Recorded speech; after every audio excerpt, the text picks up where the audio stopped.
There's words I find a lot more offensive than swear words. Calling someone stupid is deeply offensive. Calling someone fat is deeply offensive. Karen Young, welcome to Raw with Jay. Parenting is not about what they do, it's about what we do.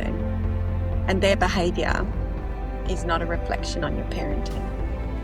It's a reflection on the kid having a hard time, right? See the child behind the behaviour and see the ache behind the behaviour. What about when kids are being bullied?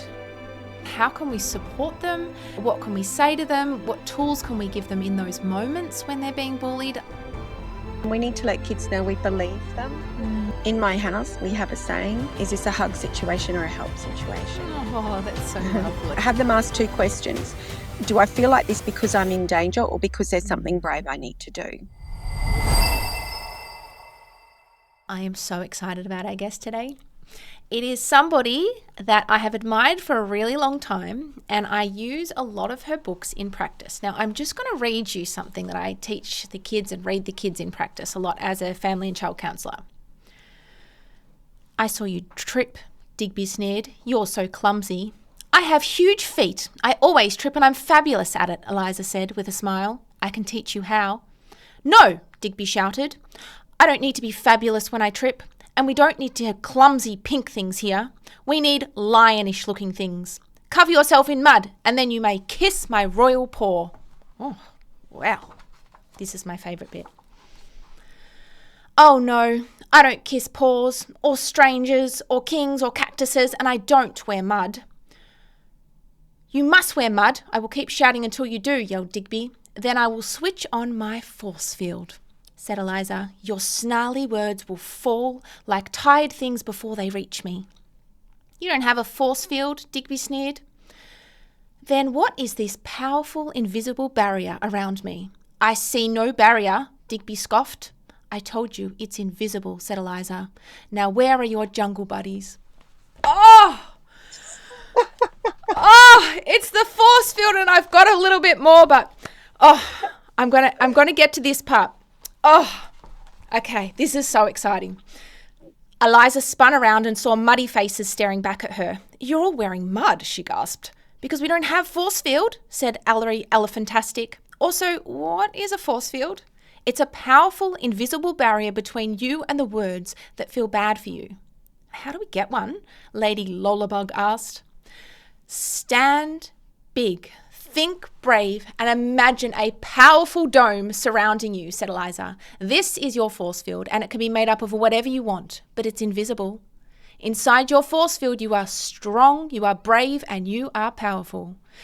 And if it doesn't feel real, act as though it is, and it will feel real soon enough. The truth is, you are brave, you are strong, and you are powerful. And you just might not think it yet. What happens when the ugly words hit, said Diesel Banana. You might fall with a thud or explode into glitter or turn into balloons or kites or tiny ponies. It's your force field, it's your rules. This is the book, and it is one of my favourite children's book, and it is called But We're Not Lions. And today we have the author, Karen Young. Karen Young, welcome to Raw with Jay. You not just this, you've got so many. I've got 3 of them here with us today. Dear You, Love from Your Brain, and also Hey Warrior.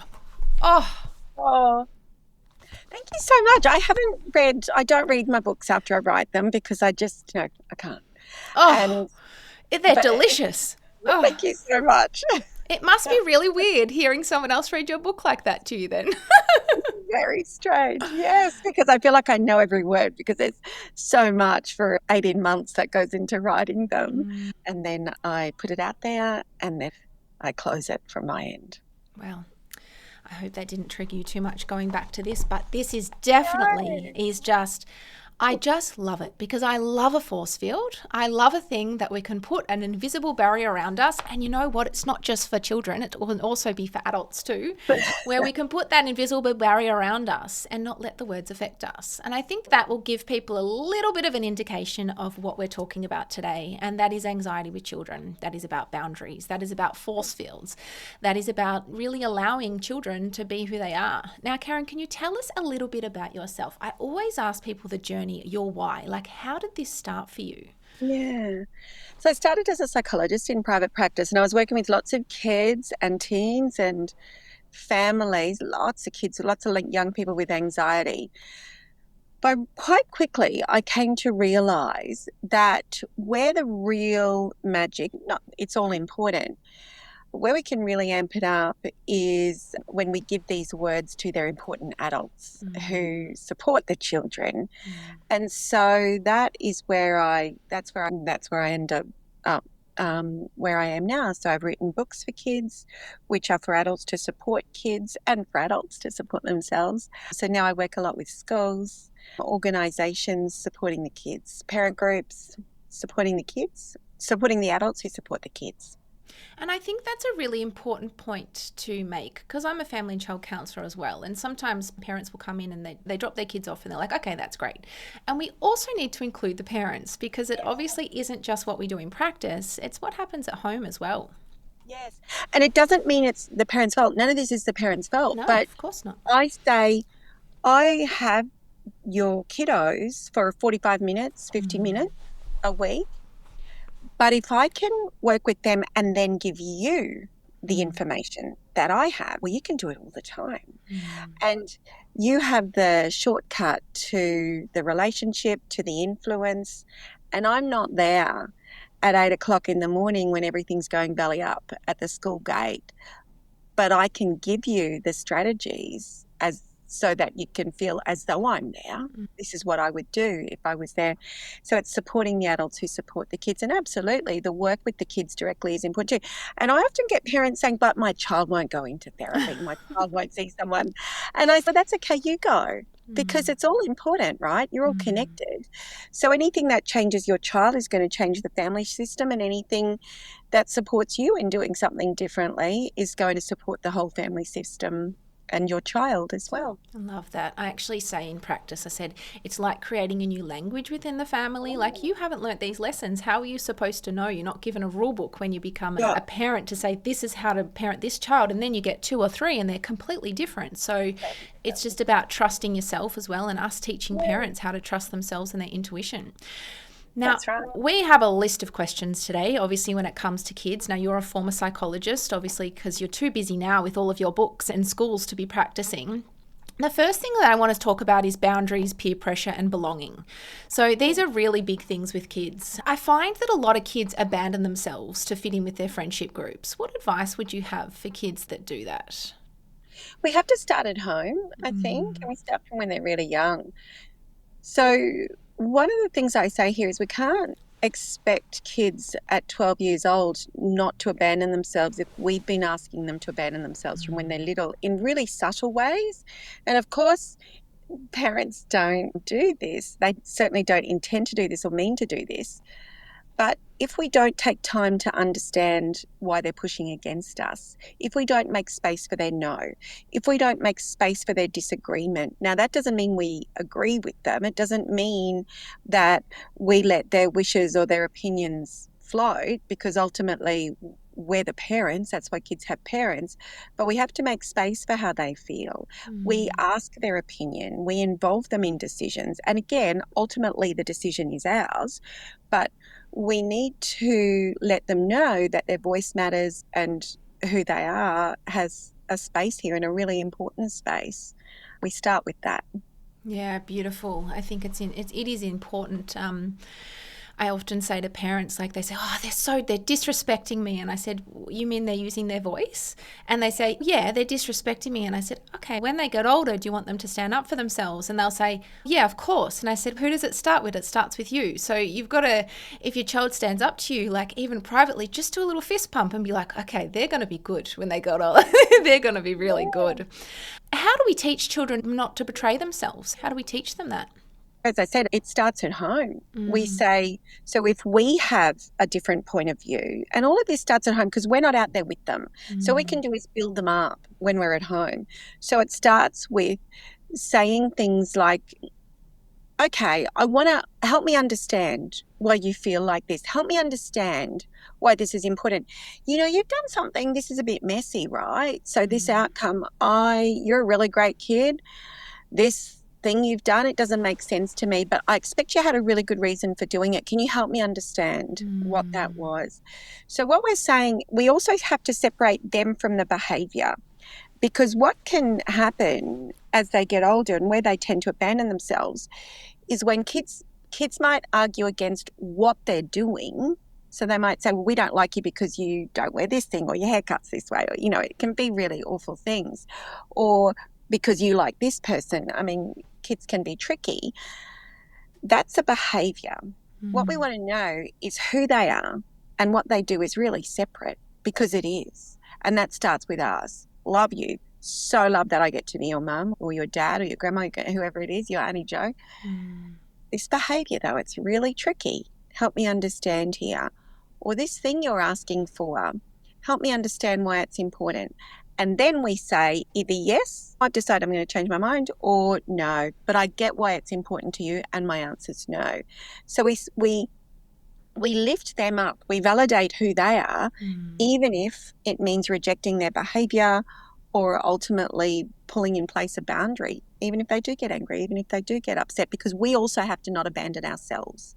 So what I see happening a lot is parents will drop boundaries. That's an abandoning of self. We can't expect our kids to not abandon themselves when we are abandoning ourselves, when we can't handle their discomfort, or we can't handle their big upset, their big angry, their big tears. So we handle that. What we're saying here is, this is really difficult. I'm standing by what I said. I'm standing by what I did because I know the reasons for it, and I can still take care of you, and I can still understand you. So that's what we're talking about here, is separating them from their behaviour. And it starts at home. And what I hear from that is the validation. Validate how your children are feeling, because you might feel one way, but they might feel another. So there's a lot of validation in all of that. The other piece is, and I see this in practice a lot with kids, but I also see it with friends and family, etc., is what about when kids are being bullied? Yeah. So how do they not abandon themselves? Yeah. So not just abandoning themselves, but how can we support them? What can we say to them? What tools can we give them in those moments when they're being bullied? I think it's such a big thing at the moment. I think with schools, it's huge. Yeah. So what would your advice be there? The first thing we have to do is be really clear about what's happening. Is it bullying, or is it disagreement? Is it? So we have to be clear. Bullying is a misuse of power that is happening over a period. It's not, no, I don't want to play that game with you. It's not, I don't agree with you. It's not that, because that will happen, right? They're the relational scuffles that happen. And we want kids to be able to deal with that, even though that can be really painful. It's the misuse of power, the humiliation and shaming that happens repeatedly.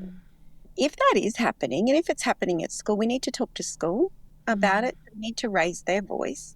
School will have a bullying policy there. We need to let kids know we believe them.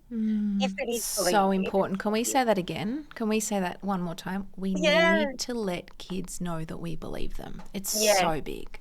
Yes. Get the details. Ask school what school know about it, what they ask school what they know, what they're seeing, because they're in the playground, they're in the room.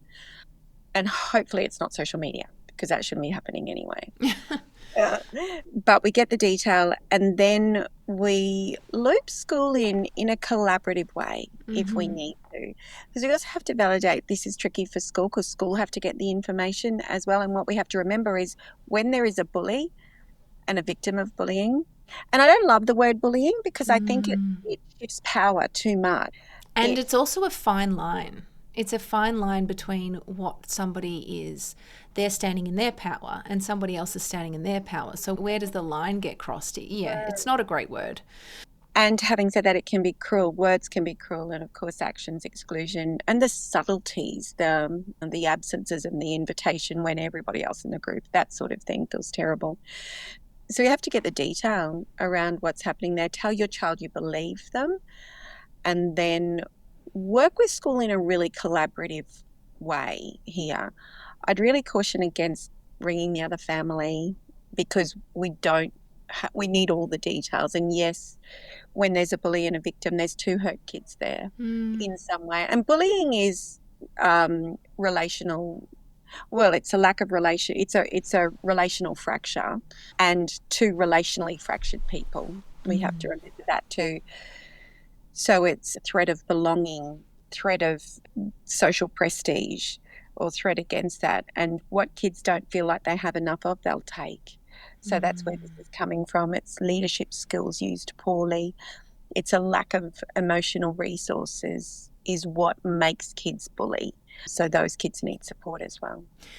And do you have any tips? Like we just heard of a beautiful one, which is put your force field around. But do you have any tips for children in the moment? So if they're at school and they feel like they are being bullied by somebody, do you have any tips for children in those moments? So put it back to the person and say something direct. If it might be, there's a couple of things. One is to say, my experience is different to that, if it's an accusation or if it's a challenge. Another one is, oh, why would you say that? So just shifting it back. Don't want to buy into it too much. Don't want to defend too much, because that's where we get into a power play. And the thing about the force field is, this is up. I can't change what you're doing, but right now, in this moment, I am going to not be affected by it. I'm going to walk away, and then I'm going to be really affected by it, and I'm going to get all the support I need. But right now, I recognize I can't change what's happening here.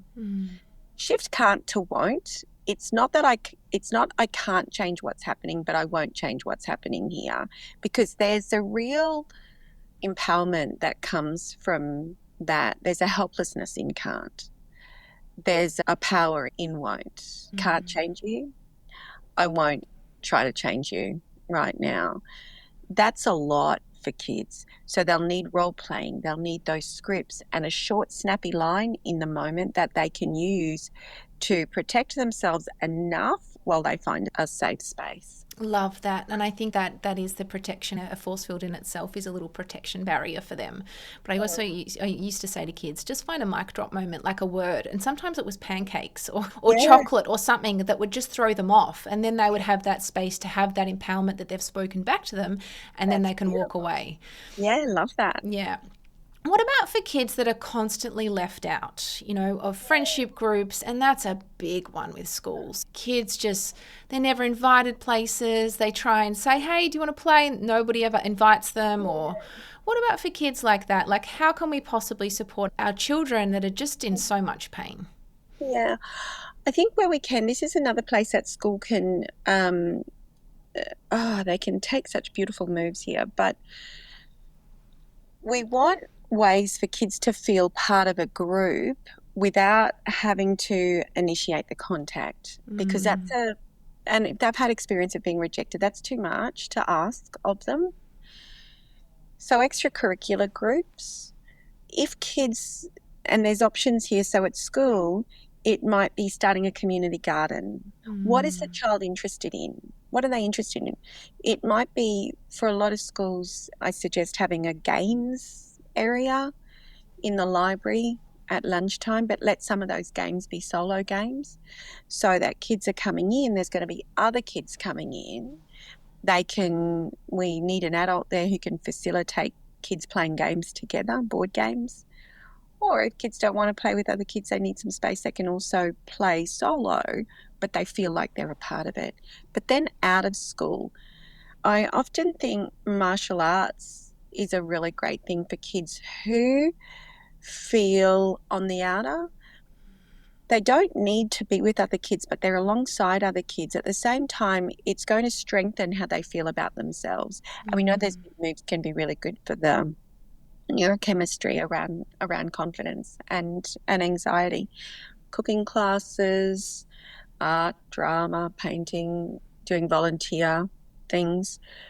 And I think for all kids, these are really important, because ultimately there's pretty much always going to be some sort of scrap that happens at school with friendship groups. It's really lovely for kids to have these satellite friendships or satellite areas they can go to that are also validating of who they are. It's a tricky one, especially outside of school when, you've got friendship groups and other people. Some kids aren't getting invited and they're like, can I hang out with you after school? No, I'm busy. And, that child's standing up for what they want as well. So it's just awful. It really is so yucky for children, especially when I'm sure like you, Karen, like kids just have my heart. And seeing them broken or see them upset just makes me so upset. When you see how special they are, like how come people can't see how special you are? I can. And it's painful for them. It is painful. So outside of groups and things, is there anything that you would get them to say? Would you get them to continually ask, or would you just get them to stop asking? Or what would you say in those moments? No, I would say don't keep asking, because what you're doing is leaving it to someone else to feel your value. And we don't want to do that. Yeah. So don't let the other people make the decision about how valuable you are. You decide. Yeah. And the decision you make is actually, I deserve better than this. So I'm choosing to do whatever it is. And if they can stand alone, they need to be able to stand alone just while it's like the monkey bars, you let go of one monkey bar and you're grabbing another one. In between, when you're grabbing onto the next one, it feels like a free fall. It feels really messy. And that's why I say these satellite friendships can be for all kids actually, and satellite groups, satellite interests can be really important for them to just steady the ground when they do have to make a decision not to be with a group or to walk away from a group who is making them feel less than they deserve to be. Yeah, it's really yucky. Now, Hey Warrior is one of your other beautiful books that we love, and this is about anxiety for children, which is such a big topic at the moment with kids. And, I definitely experience it even with my own child. There's a lot of anxiety that surrounds that. And separation, we've got divorce, we've got co-parenting, all of these things, plus school. Then we've got, moving from primary school to high school and friendship groups, and there's anxiety that just lives, never mind the world that we're living in at the moment. Can you explain what anxiety does mean? Like, what is anxiety, especially when we're talking about our children? Well, say everybody gets it. So we have to stop talking about anxiety like a disorder, because I think that's driving more anxiety than anything. Everybody gets anxiety. How do you feel before a job interview? How do you feel if you have to go somewhere you haven't been before and you're not sure of the way? Or how do you feel if you're running late? How do you feel when one of your children is unwell or when something big is happening to them? So we all feel anxious. So anxiety is not the problem. Anxiety is a brain that doesn't feel safe. Doesn't mean it's not safe, doesn't feel safe. And then it organises the body to fight, flee or shut down to get to safety. So that at its heart, that's what anxiety is. The key is deciding when the situation is actually dangerous and I do need to fight or run away or hide from this, and when it is actually something that feels scary but is actually safe. So something growthful, brave, all brave things, all growthful things that come with anxiety, because we can't have brave things without anxiety, because it's the anxiety that makes something brave. If there's no anxiety, it's not brave. It's just something that we do, right? Like brushing our teeth. So we don't want to give kids the idea that they shouldn't feel anxious. If we do that, we're going to stunt their growth. So the idea is to help them feel bigger than their anxiety, and that's what Hey Warrior does. It's beautiful. It's beautiful to just make friends with it and realize that it's part of you. It's just like a feeling or emotion. Anxiety is also a part of us that does help us in beautiful realms as well. What tools and tips would you give to kids with anxiety if they do feel anxious a lot, or they can't name what anxiety is? They're just finding it hard to walk in a classroom, or they don't want to talk in front of the classroom. What are some tips and tools that you can give them in the moment that they can really have supporting them? So my big one is, and I talk about this a lot, is we have them ask two questions. Do I feel like this because I'm in danger or because there's something brave I need to do? So I talk about scary, safe and scary, dangerous. So is this scary, dangerous, or is this scary, safe? Scary, safe is brave, growthful, important things. Courage. So we ask that question first. And then the next question is this a time for me to be safe? Sometimes it will be. Or is this a time for me to be brave? For older kids, I say, is this a time for you to be safe, or is this a time for you to get the job done? Oh. So we feel the anxiety and we do the brave anyway. We move with it. And one of the things Hey Warrior does is it helps them understand anxiety so it's not scary anymore. And it presents anxiety in a way that stops it feeling scary. If they feel safe in the presence of it, so they feel their anxiety is there, they don't need to get rid of it, they can move with it. They're not scared of it anymore. What would you do for children, obviously, if we talk about self-regulation for kids, so if they're feeling really dysregulated? Obviously, kids use a lot of tech to help them regulate themselves. What's your thoughts about tech? Obviously, there's a lot going on with the social media ban at the moment. You know, Roblox is a big topic of conversation. Like, what are your thoughts around all of the tech for children? One of the risks with tech is it feels like it's de-escalating, but it's probably more likely to be an escalation because next time things are going to get worse. We're just delaying it. We're not making it better. The only way kids can actually learn to self-regulate is through lots of co-regulation. So that's having another calm, loving adult beside them, not trying to fix them, not trying to change them, not trying to rush them through it, but helping them feel safe in the moment. So there's no limit on thoughts and feelings. We put the limits on behaviour. No, I'm not going to let you do that. Or I know this feels big, and no, I'm not going to let you do this, and you're not in trouble. So I often suggest saying that. We teach the self-regulation skills, so breathing, all of the self-regulation skills, and there's many. But it's like if I just taught you how to play tennis without you then going out and playing tennis, you're never going to be able to play tennis. Of course. So teaching the strategies is just one part of it.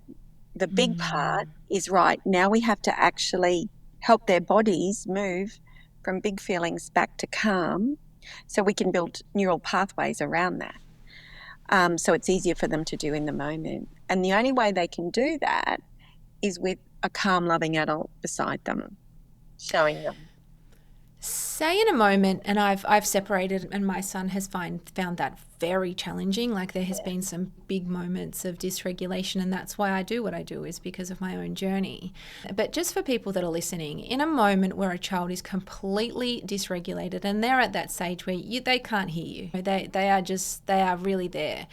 Can you explain what is best for parents to do in those moments? Because sometimes the kids can get physical, sometimes they can lock themselves in their room, sometimes they can, completely shut down. It's kids that are outward are very easy to see. It's the kids that are inward that we also need to support as well.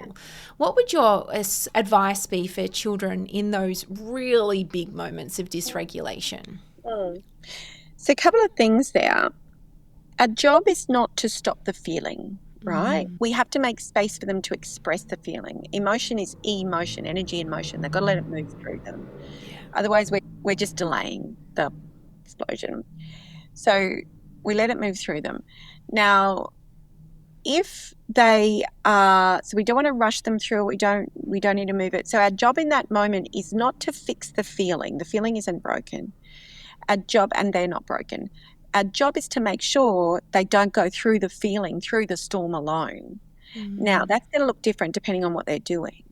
So if they're in really big behaviour and they're hurting a sibling or hurting a parent or hurting property, then our job is to preserve physical safety and relational safety. So we take the thing away. We move the sibling out of the way. No, I'm not going to let you hurt their body. I'm not going to let you hurt my body.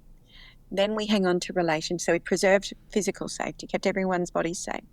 Now we have one hand on relationship. And that might sound like, I'm right here. You're not in trouble. You're not in trouble. I'm right here. Maybe they're yelling. We might say something like, I care about you too much to let you think those words are landing. I'm not listening. I'm right here, but I'm not going to listen to your words while you're yelling at me.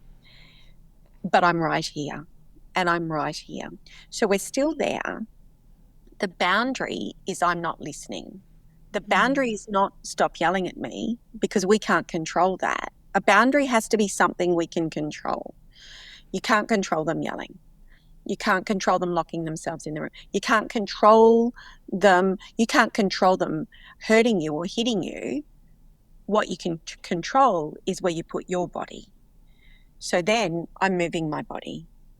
I'm moving myself out of the way. I'm moving you brother or your sister out of the way. I'm moving this thing you're throwing out of the way. If they're in their rooms, they lock themselves in. What we want to do is let them know we see them. Okay, I can see you need space right now. I'm right here. I'll check back on you in 5 minutes. So we still stay in emotional proximity. We let them know we're there. If they need space, give them space. And I know when I'm really big, when I'm feeling rank, the last thing I want is someone in my face telling me they understand how I feel. Right. I don't want that. I just want you to just give me some space. Then when I'm ready, then I want you near me, but it has to be on my terms, not on your terms. So it has to be on their terms. So if they don't want you near them right now, that's okay. Give them space. They're not rejecting you. What they're saying is, I just need some space. I just need to let these feelings move through me right now. And I want to do that on my own. We're still there. We're still in emotional proximity. So we're not leaving them to it. Very different to time out, which is you need to go away, sort yourself out and come back. What we're saying is, I'm doing this with you. I'm listening to you. I'm taking my cues from you. You don't want me in your face right now. You don't want me around right now. That's okay. I'm going to stay right here. I'll check back. Maybe they do want us there. Maybe they're yelling and they don't, and we start to walk away and they go, don't go away, don't. We go, okay, I'm right here. And I'm not going to listen to your words when you're yelling, but I'm right here. I'm right here. You're not in trouble. It kind of depends what we're doing. But what our job is as the adult is to handle the situation. Don't wait for them to handle it because they can't. I love that you just said when I'm feeling rank, because it's often something people think, well, a psychologist would never have feelings because they know how to deal with them. It's like, no, we're human beings. We have just as many feelings as you, probably more actually, because we know what a feeling is. And I think that's really important to say. What about for children that completely shut down? Yeah, so if we want a really safe space for them to speak, so let them know. And these are ongoing conversations. The ongoing conversations is you don't always need to have the words because kids don't always have the words. They don't know how to start.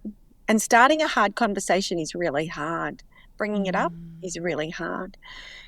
So this is where the conversations before the thing happens, we say things like, if you ever want to talk to me, just tell me you want to talk to me. We can figure out the words. Let me help you with the words, because sometimes bringing something up is the hardest thing of all.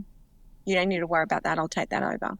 We also need to let them know that we're here just to listen if they want. In my house, we have a saying, is this a hug situation or a help situation? Oh, that's so lovely. And my kids are big. They're 23 and 28 now.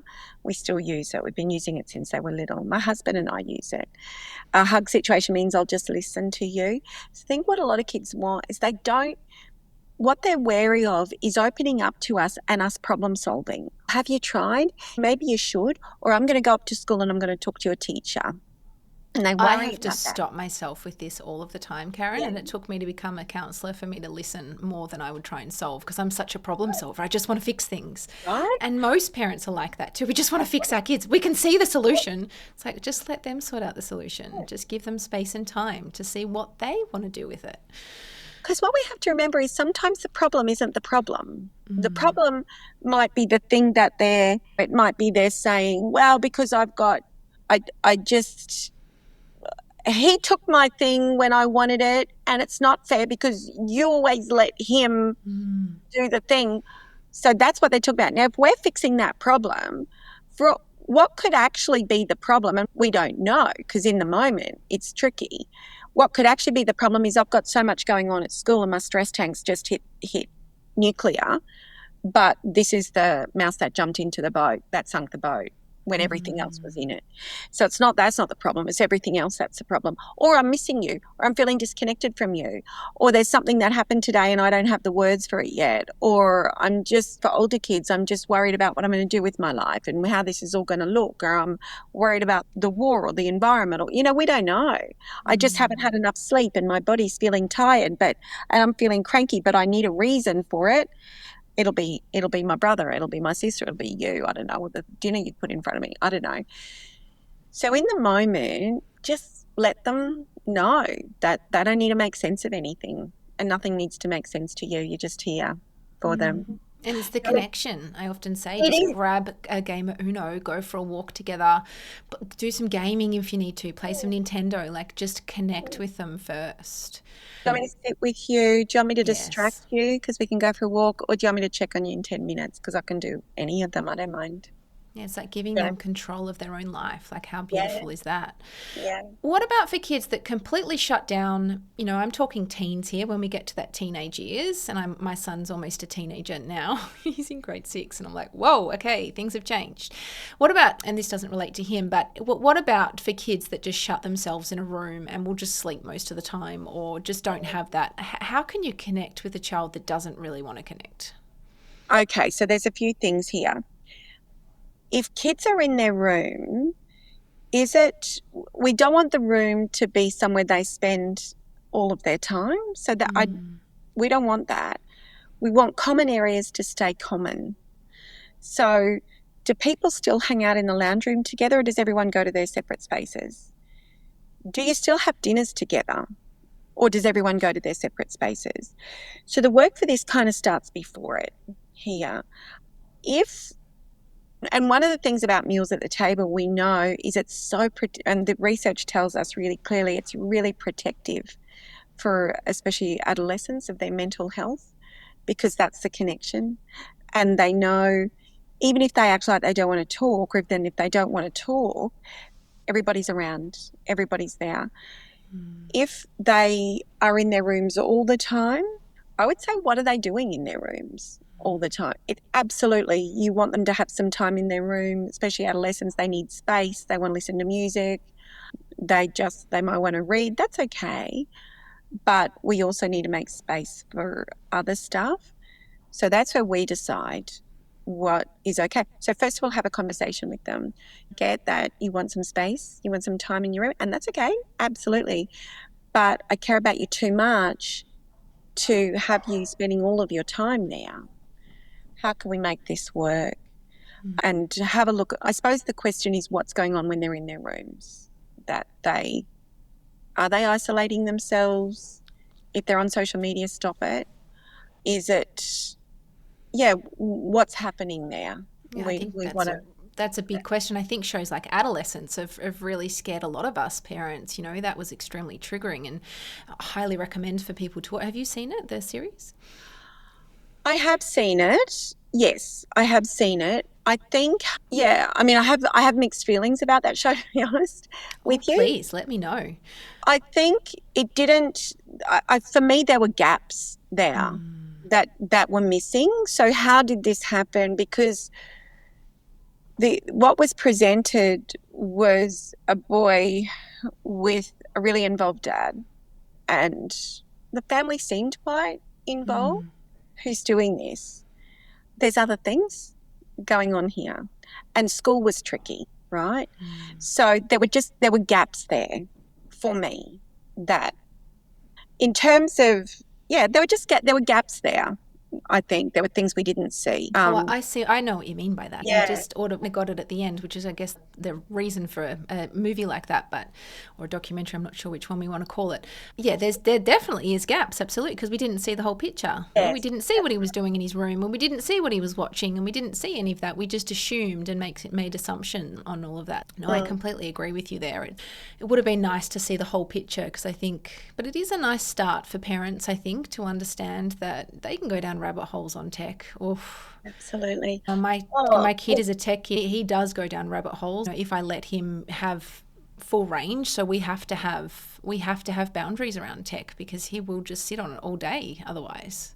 We absolutely do. I think it was a really pessimistic view of our boys. I think that was what was happening for me. And I don't hold that pessimistic a view of our boys. I think there's a lot of things that come together for that. And it can happen in any family. Absolutely, it can. It can happen in the most loving family. But it was very pessimistic of our boys. That's what I struggled with here. Yeah, we need to give them more credit. We do, yeah. But absolutely, they can, great boys can end up in really dark places. So why we need to keep the dinner table conversations, stay involved, have those It's called minding. We put ourselves in their mind. So those dinner tables, or having dinner at the table, what it's doing, it's not just about dinner at the table. Whatever's happening in the day, during the day, they know whenever they think about dinner, they've got us in their mind. Those conversations we have at the table, what we want to make sure they do is carry us with them in their mind, even when they're not with us. Yeah. And we can only do that by spending that time with them. So this is why we have to insist on there is some time where we're with them. It doesn't mean we have to be talking to them all the time, but make sure we're picking them up from things where we can, make sure we're eating meals with them when we can, watching shows with them where we can. Common areas are common, even if we're just hanging out. We don't need to be, while you're doing something or working in the kitchen or, they're there somewhere around you, so that we put ourselves in their mind. Because if they're on social media too much, they're called influencers because they're influential. So what they're doing is they're stripping the influence away from us and they're taking it from them. So we don't want kids in their rooms too much if they're on screens or if they're on social media, or absolutely if they're doing homework but the door stays open. And of course it depends on what age it is. We just be careful with it. Respect their privacy. We have to respect their privacy. And we will, but it's that collaboration is absolutely, I know you need space to yourself. And we also need to have these shared spaces as shared spaces. Yeah, and it's that connection of even just going for a walk together and making that a regular in your week. Yeah. We're just going to take the dog for a walk, and that's just what we do. Yeah. I think that's really important. Or going into their world as well. Like you mightn't like what they're doing on their tech, but it's a game that you mightn't play, but it's important that you know what they're playing as well. I think that's important. Yes. Now, when it comes to kids, what about the swearing? And I'm not talking about the softer words. I'm talking about the really harsh words. Why would a child have a need to swear like that? And generally it's at their siblings, or it's at you, or it's at maybe even a teacher if they've got a lot going on. Why do you think kids swear? I want to start by saying there's words I find a lot more offensive than swear words. Calling someone stupid is deeply offensive. Calling someone fat is deeply offensive. So there are words that aren't swear words that are more offensive, I think, than swear words. So the thing about a swear word is it gets a reaction. It positions myself so I don't need to explain. Because if I'm swearing, it's really clear that I'm angry. It's really clear you've crossed a line. We want kids to be able to do that without having to get to that, because the problem with swearing is when it's used at people in a disrespectful way. So it's one thing to say, today felt shit, or it's another thing to say, you're such an F&B. That's a whole nother. Adolescents might say, today was effed. That's very different to, I effing hate you. It's directed. Yeah, so it's how it's used. But if kids are swearing, it's the same reason adults swear. They've lost control. They're angry. They're angry, yeah. So in the moment, and that's when, and it gets disrespectful. But so is, you think you know everything, I'm not listening to you, I hate you. No swearing there, but it's disrespectful.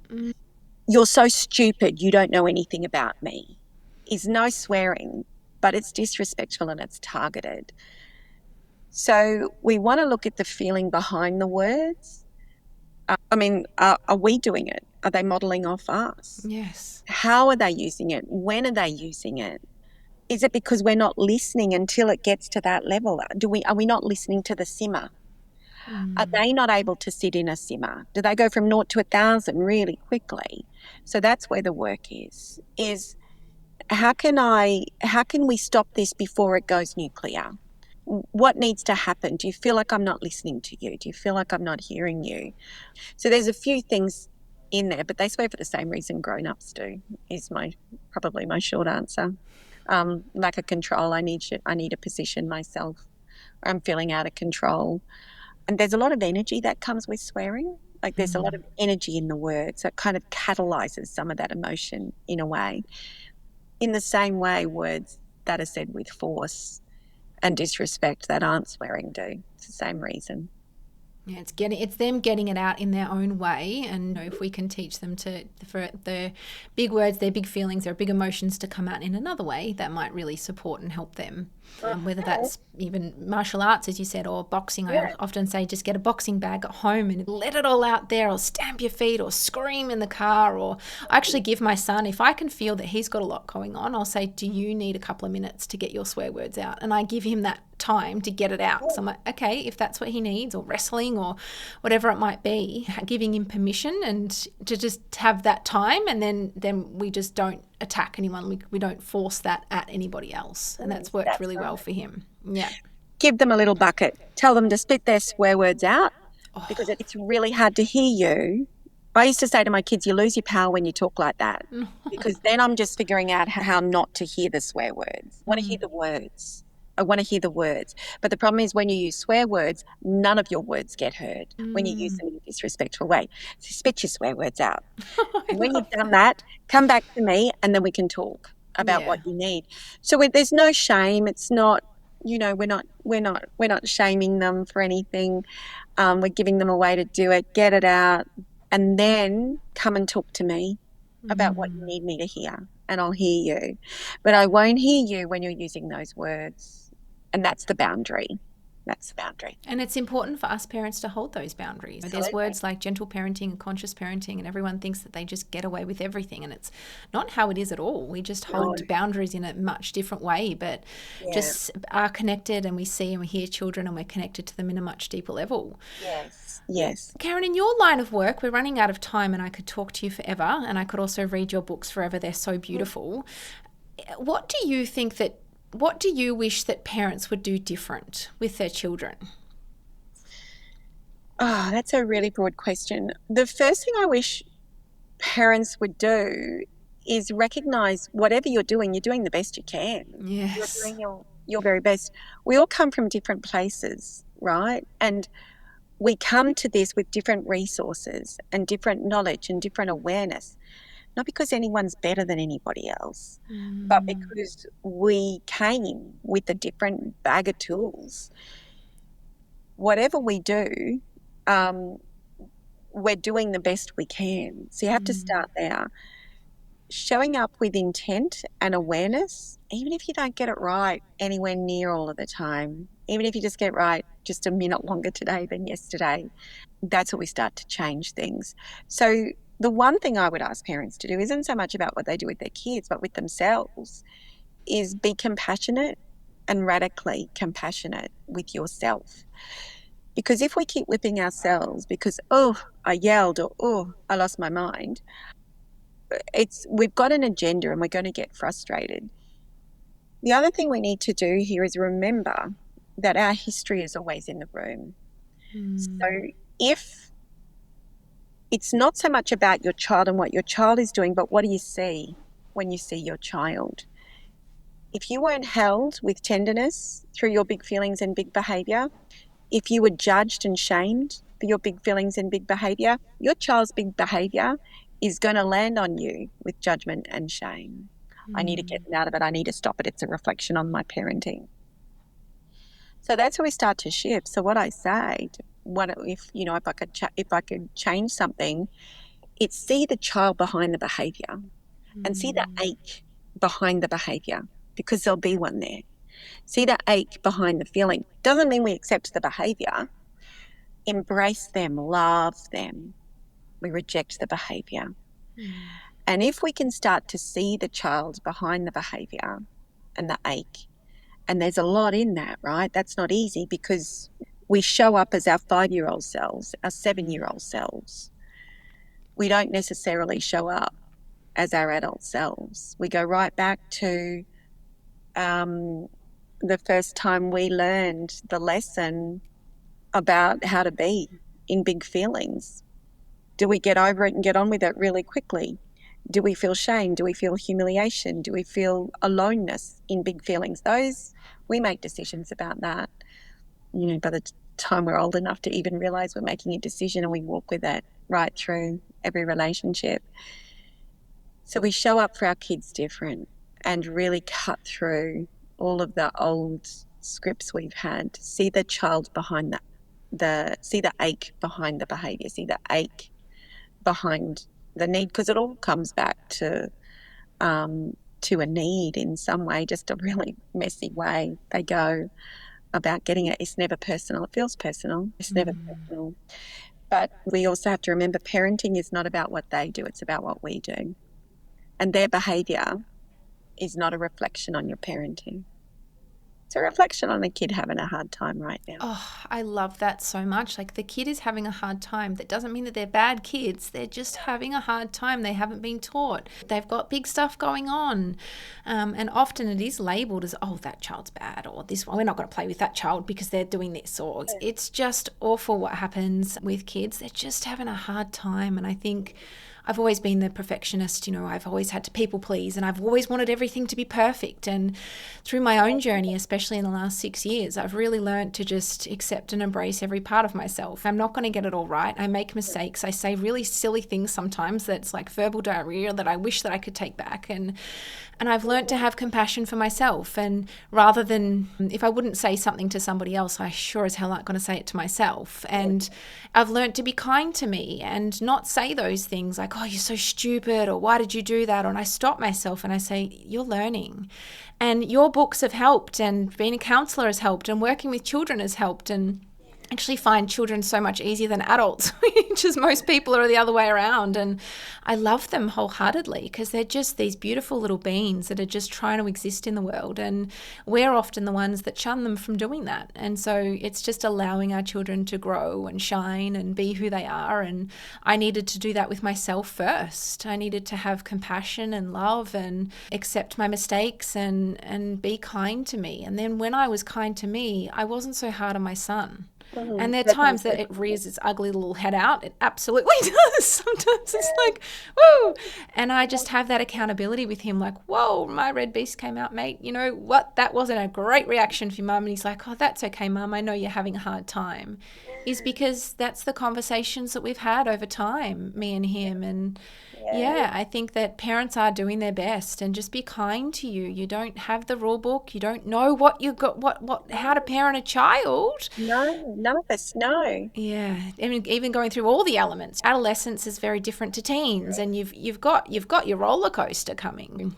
And the thing I say about this is absolutely we're going to lose our mind at our kids more than anyone else, right? Yeah. Because we love them so much. We're so invested. And that's okay. Then this is an opportunity to model repair, to model humility. That's important as well. So it's not, and in the same as our grown-up relationships, it's the repair or the lack of repair that breaks relationships. I would so agree with that. It's repair. We have to repair. We come in, we own what we did, and we talk about what we're going to try and do differently next time.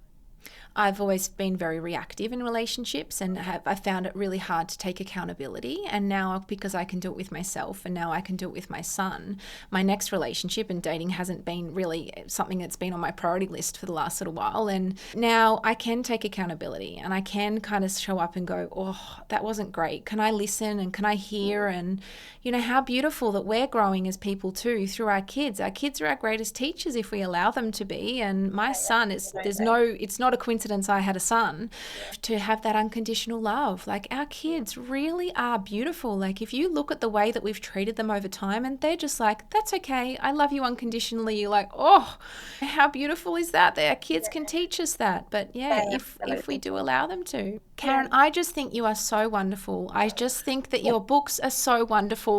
I read them and I just smile. Like, the illustrations that are in there, the lessons, we talk about our amygdala, our brains, you just explain things so well. Oh, thank you. And in a way that not only children can understand, it's us as well. We have so many things as adults that we got to learn. And sometimes it's like us going back to our inner child and reading these together with our kids and being like, oh, wow, I just learned something about my brain. Yeah. Because we're not taught this stuff, Karen. We are not taught. And this is the other thing I say to parents, how can you possibly know what to do? We are not taught this. We are not taught it. We're all figuring it out as we go. at some point. Even if we do this as a career, we still come to many points, and we go, okay, this is a new one. When it's our own children, I think it's so different when it's your own all the time, because they will grow you in the most profound way. They will trigger you in even more. My son triggers me more than anyone, and I'm actually so glad about that. Great, thanks for helping me grow, and thanks for being honest with me. And he's so good with that. He'll pull me up sometimes. Mummy, I didn't like that you said that. And I was like, thanks for telling me that. Now, Karen, how can we support you? How can we honor you? Where can we find you? Do you have any books coming up at the moment? To tell us more about you. I do have the workbook for Hey Warrior, the Hey Warrior workbook, and I have, there's a workbook for that available now, and Ups and Downs, which is the book before the workbook. It's all about big feelings and behaviour, and a way to talk to kids. It uses 3 levels of a house to explain feelings and behaviour. And then and Hey Awesome is the other one. There was a second one. And then on Instagram and Facebook, Karen Young, Hey Sigmund, they're all there. Little snippets. I do little snippets when I'm able, just bite-sized pieces that you can take away, little mantras that you can have floating in your head. It's a nice little reminder sometimes, because we forget. Sometimes we forget that we have an inner child, and we forget that we have adult tantrums. So we all have those things too. Whatever our kids do, we actually do them just a different way. So Karen, thank you so much for being on Raw with Jay. We're so honoured to be here with you, and thank you for taking your time today and all of these lessons. It's so great for parents and children to hear. And the more that we can heal as parents, the more we heal our kids. So you've been such an inspiration on my journey. I've loved these books, and I can tell you personally, I've had 100 kids or so that I've supported with your words. So thank you for doing what you do, and we just want to honor you. I say I can only write the books and do the talking. It's what you do with it. It's what parents do with it. That's where the magic happens, for sure. So thank you for doing what you're doing and getting the message out there and helping, because it's a village, right? We're never meant to do this on our own, or even in couples. We were never meant to do it like that. And we all have our own way. I have a startup that I'm building, Happy Souls Kids. We leverage the influence of athletes to teach kids the art of mindfulness and self-regulation. So we do that through Kids Heroes, that no matter who you are in life, no matter who you are, everyone has big feelings. Everyone have moments of dysregulation. We lose games. We don't show up. We have times where somebody doesn't include us. And these are how your heroes deal with it. So, it's beautiful that we all have a way to be able to support kids. Kids have my heart. Absolutely. I just love and adore them. And I can feel that you do too with all of the work you do. So Karen, thank you for being part of Raw with Jay. And we just honour and appreciate you. My pleasure. Thank you so much for having me. Thanks for being here. If you're a parent, carer, or somebody walking alongside children in this wild world, come visit us at Happy Souls Kids, a platform we created to give kids the tools that we never had and offer parents the support that we've so often had to figure out alone. Can you imagine kids had the tools that we now have as adults? That's the work that we do. Until next time, keep showing up, keep feeling deeply, and keep finding your way home to yourself. Love, light, and gratitude, Jay.